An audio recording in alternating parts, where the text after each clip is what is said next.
So, okay. Like, This is Amanda Sealing. She's getting ready to do her informative speech. And this is her audience, George, Darlene, and Leslie. All right. Ready? Okay. Hello. Today I'm going to talk to you about CBD oil. CBD, or cannabidiol, is a non-intoxicating chemical compound that is extracted from the hemp or marijuana plants.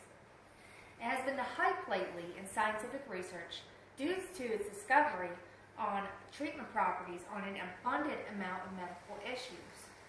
I'm going to give you a slight overview on what this newly discovered compound is, the benefits claimed behind it, and how it works in our bodies.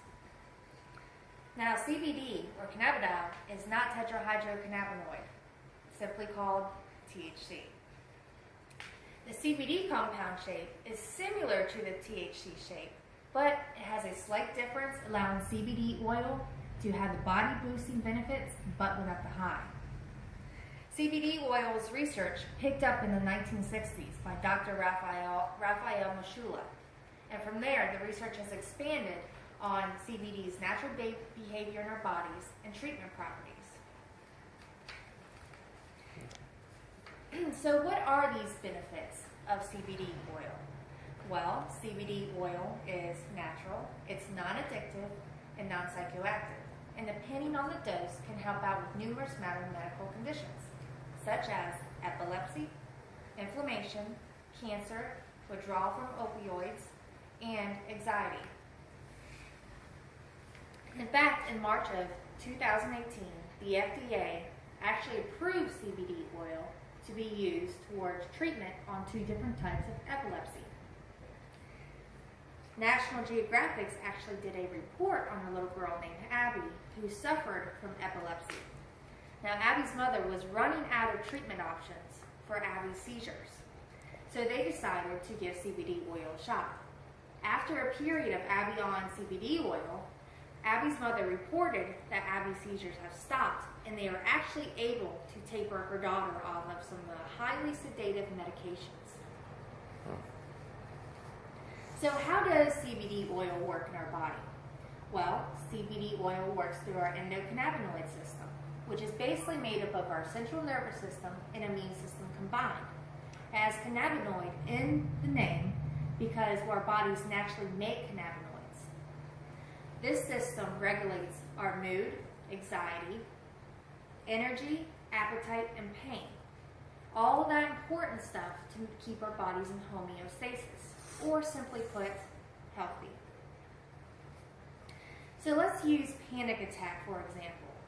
During a panic attack, too many neurotransmitters are being sent throughout our body into our cells, demanding our cells to make more of those alerts, which turns into a buildup of all these unnecessary, problematic alerts. This either causes us to pass out or can make us seek medical attention. Or here's another way to picture the chemistry happening during a panic attack. Picture somebody burns a piece of toast in the lunchroom, causes a small amount of smoke. Somebody shouts fire, then another person shouts fire. Next thing you know, the whole building is in chaos, shouting fire. CBD would be the firefighters who come in, investigate, tell these people to stop with the false messages, that it's just some smoke of burnt toast and there's no fire. So everybody calms down and the madness stops. So basically, when CBD oil is released in your body, it clamps down on the cell receptors, which are little mailboxes for these neurotransmitters to get into our cells to give messages. And from there, CBD slows or barricades all these problematic and unnecessary messages, which allows our bodies to calm down and go back to homeostasis. So with CBD's natural take on our bodies and the treatment properties, there is still much to learn. Let's take Tylenol, for instance. Tylenol has been around on the market since the 1950s, and we are still today learning the effects it takes within our bodies. I will tell you, if you want to learn more about CBD oil, do your diligent research. Check out the .edu, .gov, .org, and pick it up from there. I hope my speech today has enabled you to have a better understanding of CBD oil and its benefits and how it works in our bodies. Please note that I am not a medical professional, and I am only doing my speech today on research, educational research, and not to be taken as medical advice.